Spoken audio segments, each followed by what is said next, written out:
Hi everyone, thank you for coming to Art Atrium tonight for the opening of Voice and Identity. Before we start, I'd like to ask Blak Douglas to acknowledge country. Thank you, Simon. Very honourable. It's very rare for me to be asked to do this, given that I now reside in baby country, which is a Wiradjuri clan out near Mudgee in Ralston.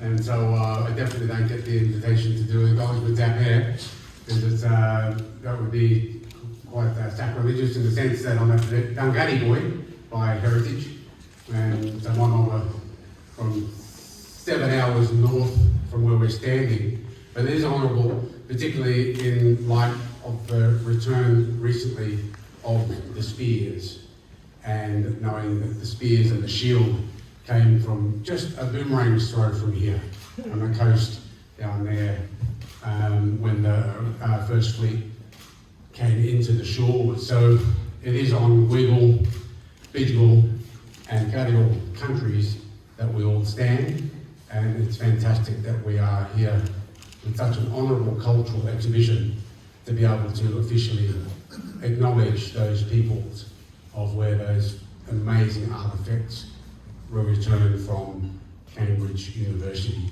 Thank you. Thank you, Adam. I would also like to acknowledge the Wiggle, Bidjigal and Gadigal people and pay respect to elders past, present and emerging. This exhibition came about, probably the idea came about a year ago, or less than a year ago, or sometime last year anyway. I was a strong advocate for the voice, and so I was quite disappointed in the end that we have the majority of people voting against it. But then again, I always thought that without bipartisan support, it's not going to get up anyway. So I thought, it'd be good to do something positive instead of being negative. And it would be good on the basis that I think just talking to a lot of people, I just get the feeling that a lot of people don't really understand or appreciate the history and culture of the Aboriginal people.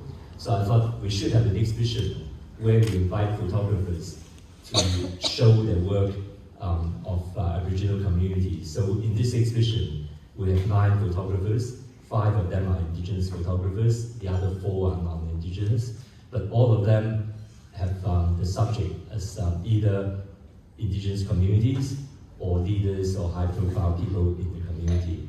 And I will introduce the artist to you a little bit later, but to start off with, it's a great honor to have the Honourable Linda Burney open the exhibition.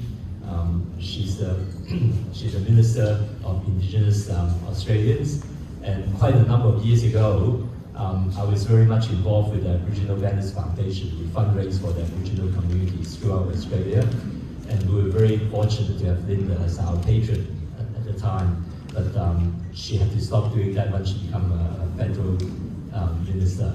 So I'd like you all to welcome Linda Burney.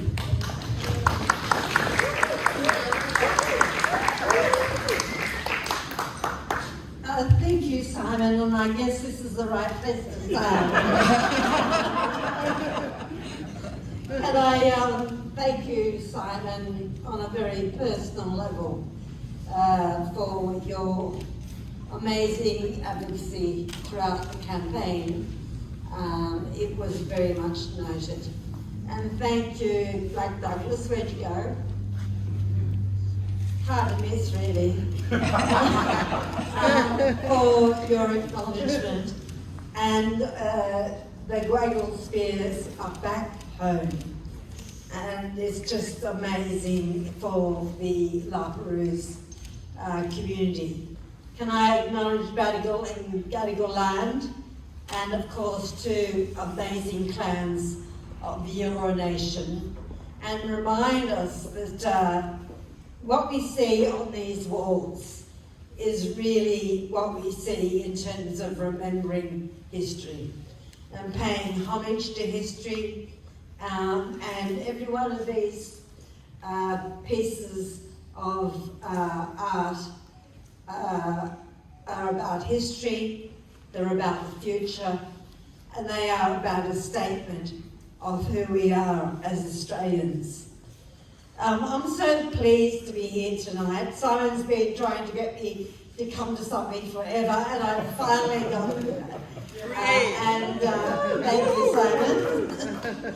But it's also just great to be here in what I feel is a really friendly space. I know so many of the artists, and Teena I've known for ages.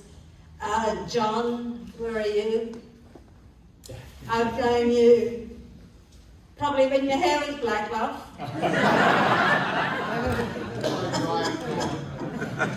And also Michael Leslie here this evening.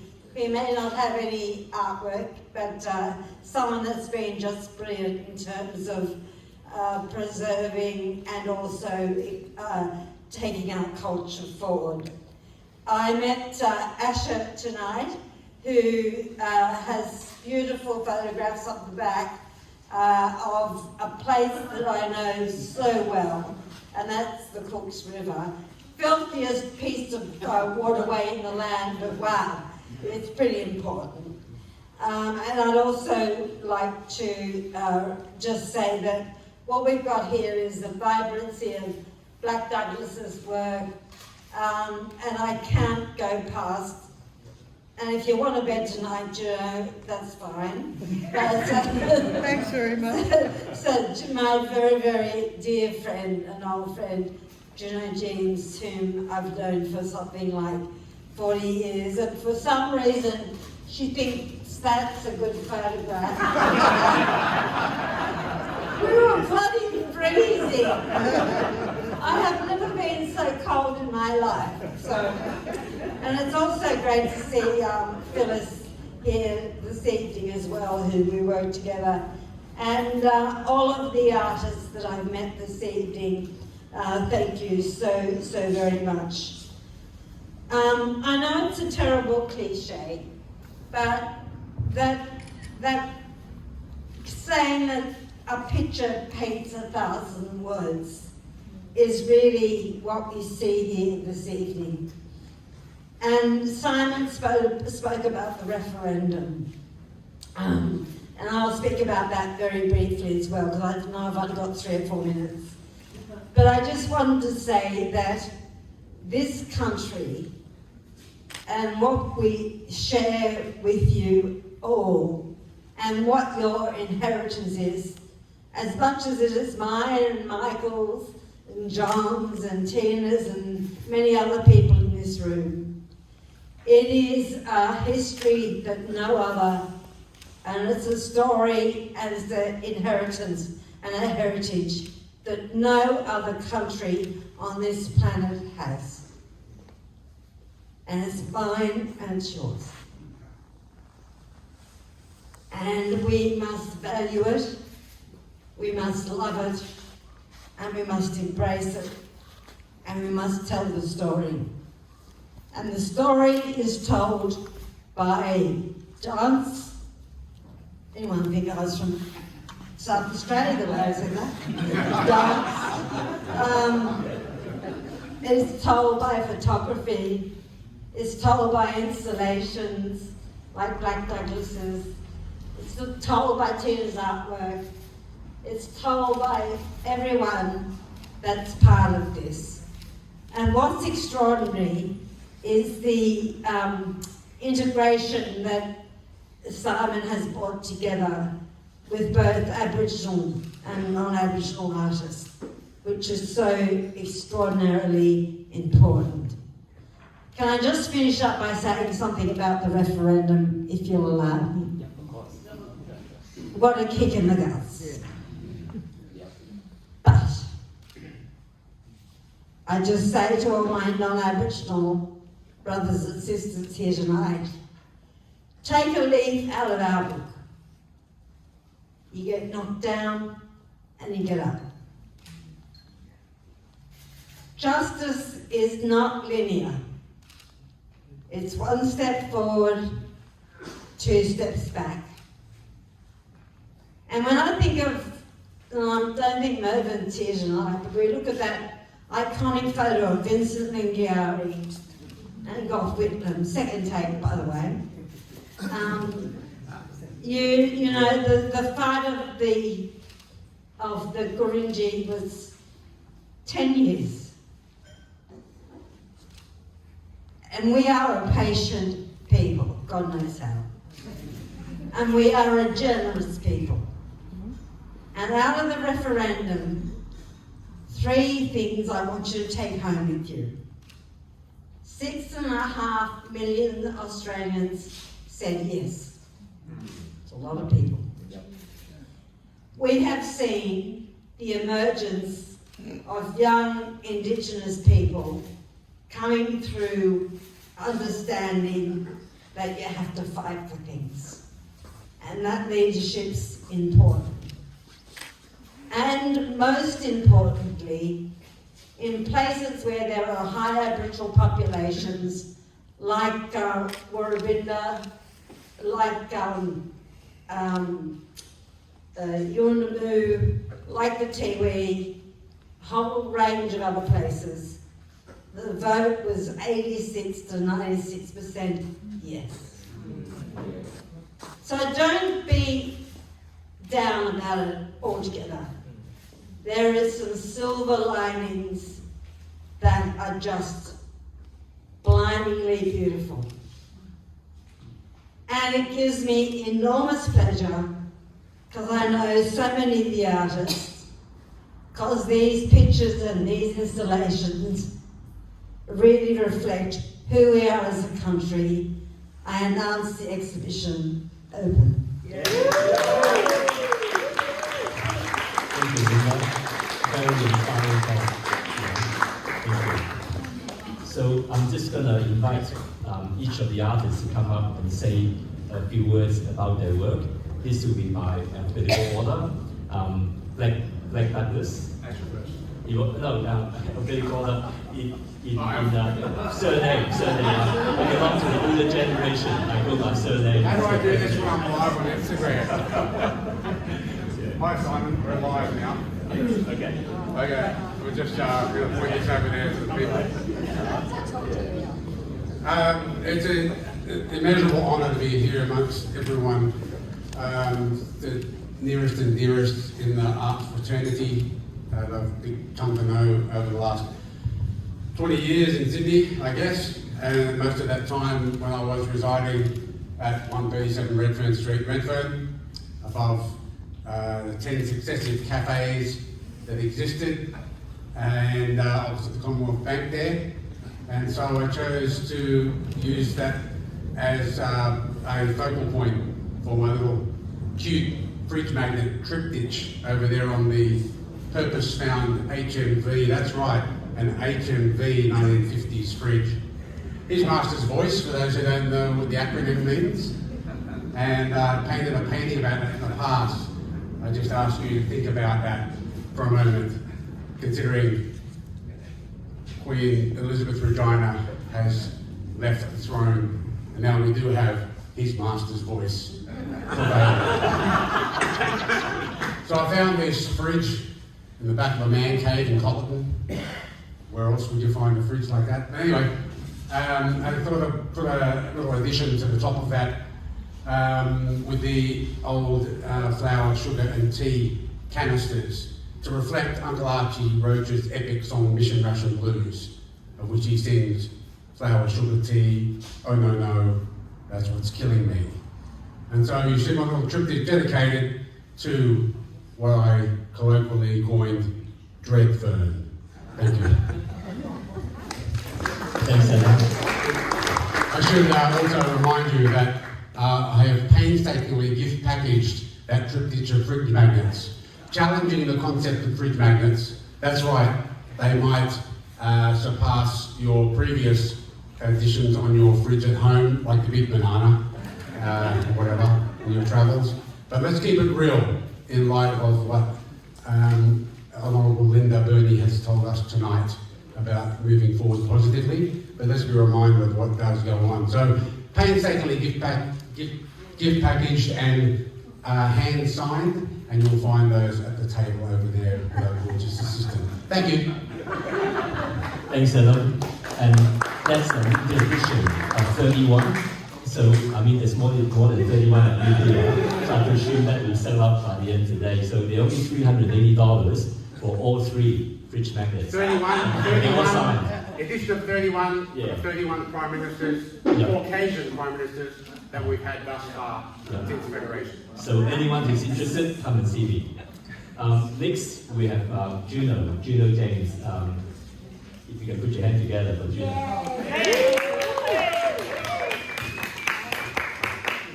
Well, thanks so much. This is a really an honour to be in this exhibition. It's a beautiful exhibition, and it comes from the kind of analysis that we all started when, on that terrible day when the referendum went down.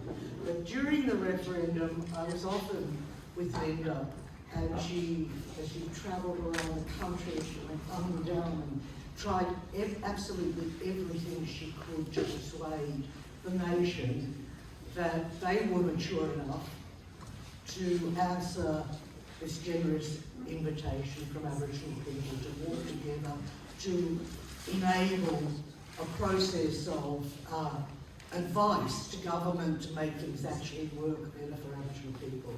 And on this occasion, I was so thrilled when Linda invited me to come with her. This was the 6th anniversary of the Statement from the Heart.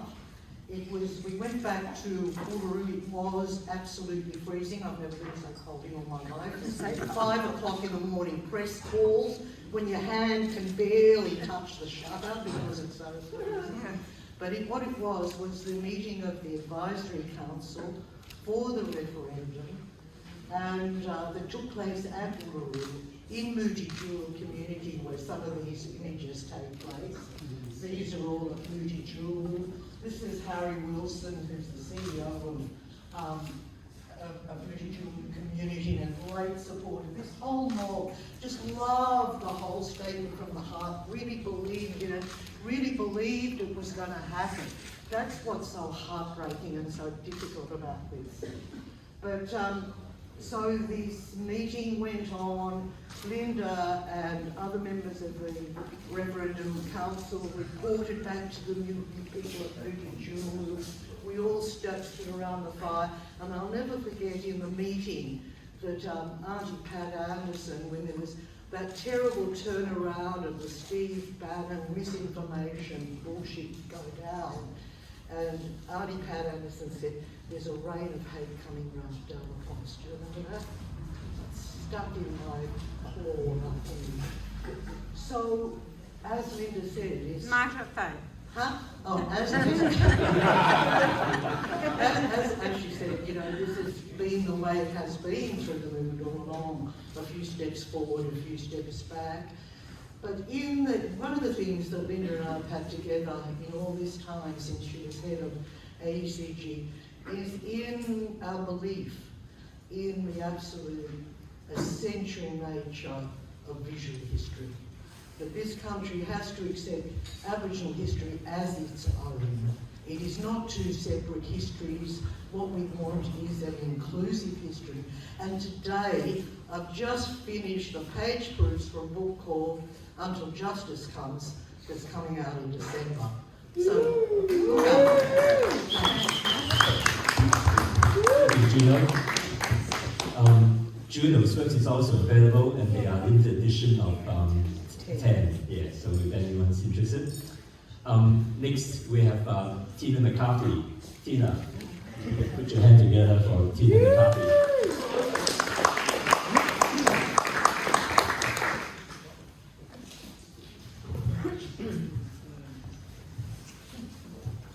Firstly, I'd like to acknowledge the elders, past, present and emerging, and welcome you all tonight. I have a lot to say, especially about identity, but for me tonight, I'm just going to speak about the photograph I put in, which is a painting, and I have a poem to go with it. So it's about a personal experience I had on a dirt road in the middle of the night in Alice Springs, just outside of Alice Springs. Here's the poem. I promise it's not more than a minute. Okay. The gatekeepers. Driving 80k on an unsealed road, the dust settles, Jesus' head's nodding on the dashboard, 'tis magic hour. When shadows are long, we're just standing in the middle of the mission road. When I saw dark horse-sized dingoes, not of this world, they part to let us through. Jump back, disappear in front of our eyes. We asked old Jupi what he knew. They are the gatekeepers. They broke the law. These ones are our protection spirits, the peacekeepers, the law keepers. These phantasmagorical beings, together in silk they stand, strong, dazzling, complete. For these dingo spirit men are the law of the land. Thank you. Thanks, Tina.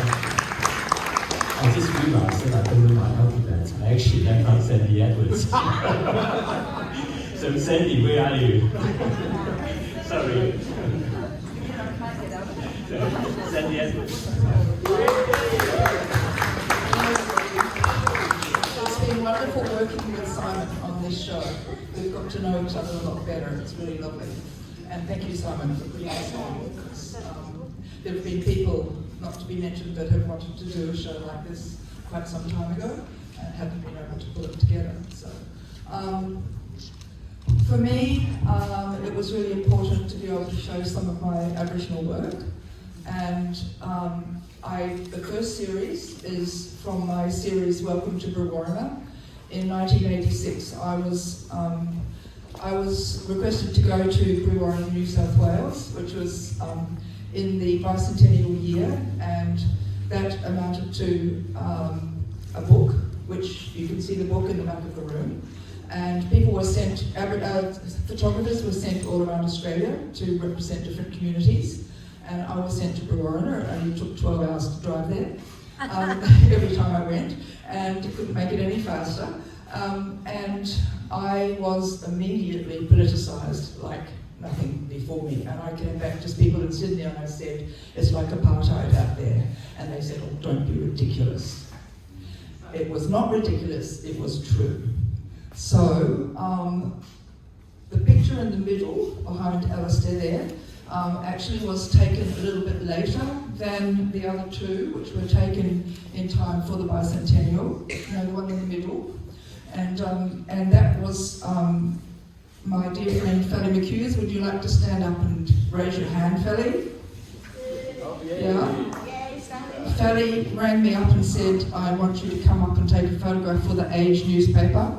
And it was because of the living conditions in Barwon 4 in Brewarrina, and you can, if you look closely at that image, you'll see the living conditions that people are living in, and I'm sure there are still some people living in those conditions now. But the fact was that the only water available was that tap that the young girls getting the water from. So the other two are taken at Dodge City, which is where the famous Essie Coffee lived. And it was absolutely fabulous to have met and known Essie Coffee. She's just amazing. And so we have two families taken at that in Dodge City. The second series was taken in 1993. I was asked by Dr. Roberta Sykes, well actually she was told to ask me to be the photographer and to work on a book called Aboriginal Women of High Achievement. And that was just the most amazing project because we travelled all around Australia to different places to photograph the people who Dr. Roberta Sykes had selected. She was quite tough on me. I say it was a bit of a rough trip, but that's what you have to expect. If you're going to work with Aboriginal people, they're not going to let you off lightly as a white person. So, but I feel deeply sad that Euphemia Bostock, who's in the middle photograph, passed away 2 weeks ago, and I was really shocked when that happened, although I know she's been unwell for a while. The other two, I really wanted to show Marcia because of what happened with The Voice. I wanted to show how absolutely stunningly gorgeous she was when she was younger. She still is, but she doesn't have black hair anymore. But that was such a privilege to photograph her And then on the right-hand side, Tracy Moffat, she knew she was going to be photographed for the book, so she rang me up at my studio in Chippendale and said, I've just had my hair cut and I want you to take my photograph now.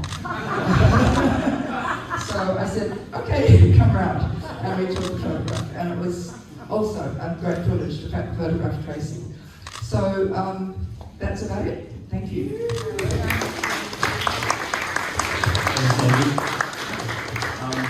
Next we have Asher Milgate. Asher.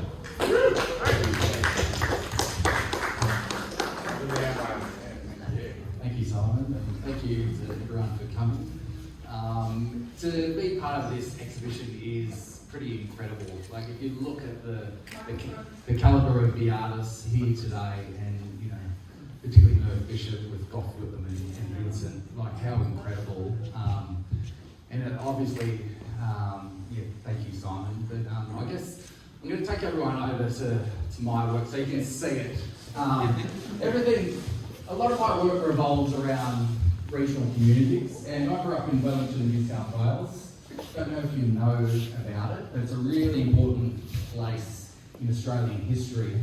First contact missionaries, and I grew up there. It's a town of 5,000 people with a lot of hard stories. And I did a project almost 10 years ago, and I spoke to 18 elders about growing up on Nanama Mission, which absolutely changed my whole view on the world, and really enabled me to sink deeper into the space and into the earth of Wellington. So it was profound, and I thought about including one of these works out of 18 people. But then the more I thought about it, and in my gut, I knew that was the wrong answer, because those people needed to be together and need to be shown together. And so then I thought Jeff is the best candidate. And Jeff, an incredible story. Actually, interestingly, Sandy put me into a show a few years ago, and I hadn't created any work for a while. And I was like, okay, let's make something. And then I was looking and feeling, and Jeff had come out of being a heroin addict, in and out of jail, juvenile justice, really hard life. And he turned his life around through a cultural rehab called the Glen. And he thought he went into the Glen thinking that he'll do his time, do his 6 weeks, and then go back home and continue his life. But things started to change for Jeff. And while he was doing this, you know, he cleaned up, and then he started travelling Australia doing talks. And he started this group called Brothers for Recovery. And through that, things evolved, and now Jeff sits on panels with judges. He creates programs for the betterment of people, juvenile people, young boys, young girls, but also people caught in the midst of struggle, black or white. And when Jeff, I did a short film with Jeff that was included in the show with Sandy, and this was the last place that we went to, and this is at the Glen, and this is where Jeff healed his soul. So what he described to me was, he said, this fire, he said, I used to wake up in the middle of the night, and I used to sit in front of this fire by myself. And he said, that's when I started to get the warm feelings, and that for him was coming back in contact with his soul, with his culture. So that was and this is actually the fire that Jeff healed his soul. And then during this same time, and it was probably a bit hard for Simon, because Simon was asking for images, and I wasn't giving him any. I was like, oh, okay, I'm still working on it, so I'm still working. And I've just recently moved to Auckland with my partner.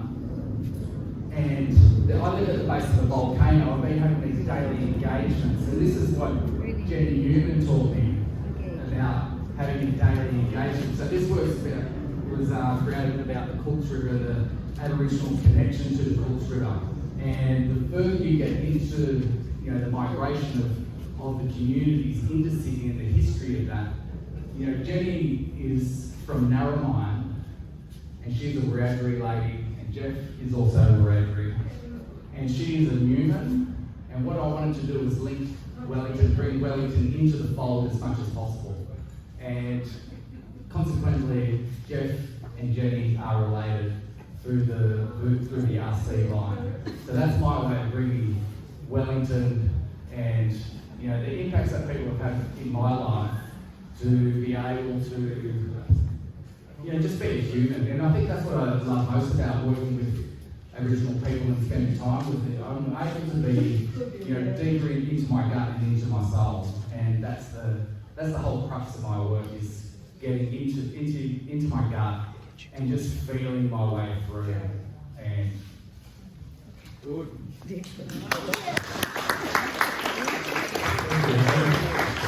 Actually, thank you for that. So efficient in our gallery after this. So do come back for it. Last but definitely not least, we have William Yang. We will get him to talk about his work in front of his photos. Thanks.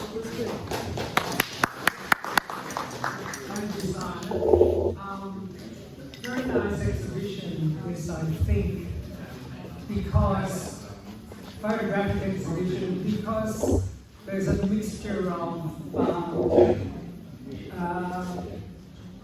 people, some people hardcore photographers, some people identify more as artists. But anyway, my photos here came from a friendship.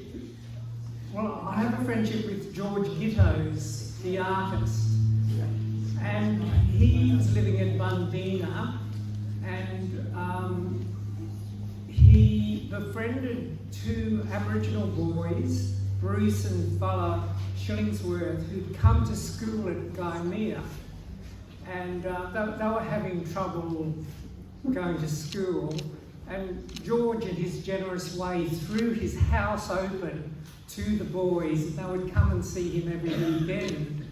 And that was, eventually he and Gabriel, at the time, adopted Bruce and fella as their children. They befriended their mother, Ruby Eulo, who lived at Ingonia. Now, when fella had his 21st birthday, Gabriel took me to Ingonia on a trip to go to the party. And so I met the Shillingsworth clan, and while we were there, they went on a hunt, which was kind of pretty exciting for a city person. And so I took this photograph of the hunt, the road, and the dogs are in the cage, and that's Bruce Shillingsworth on the extreme right. And so that was in 1990. And 10 years later, I went back to Ingonia, and I was wanting to take photos of the community for a performance piece I was doing, and so I stayed with Ruby Eulo, who's Bruce's mother, and they lived in housing commission houses at Ingonia. They were quite well appointed, quite cheaply put together, but each evening Ruby and Irene would go into the carport and light a fire, and they cooked the meal in the carport. And I thought that was kind of very cross-cultural, and it's like the houses weren't quite designed for an Aboriginal lifestyle. And so I really like this photograph of Ruby, Irene lighting the fire in the carport, and in the other photograph, Sam is dressing the kangaroo. And so it's just like a little window that I've had into Aboriginal life through this family. I've got more photos, but I guess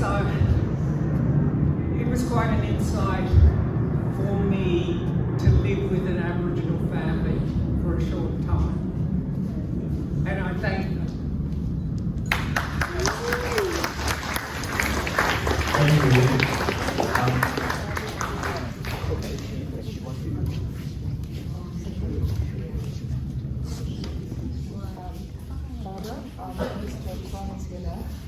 Barbara McGrady's online.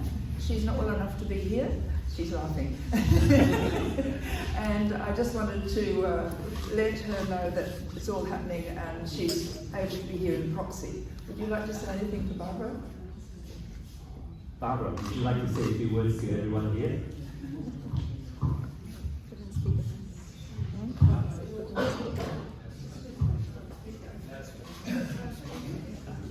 She just said, sorry she couldn't be here. But anyway, yeah, I think she's not very mobile. She's here in spirit. Yeah, that's right, yeah. Yeah. Thank you. So, yeah. Barbara's work is over that side.